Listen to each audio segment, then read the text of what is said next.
بسم الله الرحمن الرحيم magacaygu waa Dr. Jibril Maalin dhakhtarka cudurrada carruurta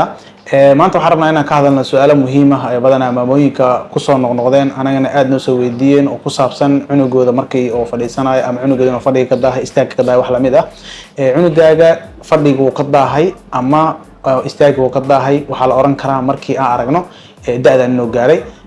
midda ugu horeyso ah cunugaaga hadduu 5 bilood gaaray oo san weli qoorta cishaneenin cunugan waa daaha ku jiro waxa u baahan tahay inaad dhakhtarka aragtid haddii cunugaaga 10 bilood uu gaaray oo soo weli fadhiisaneen ayadana daaha ku jiro waxa u baahan tahay inaad dhakhtarka aragtid haddii cunugaaga weli istaag uusan isku dayin oo na jiro da'da 15 bilood ayadana wuxuu u baahan yahay inuu dhakhtarka arko waxa ku jira daah haddii cunugaaga uu gaaray 18 bilood oo san weli wax socdo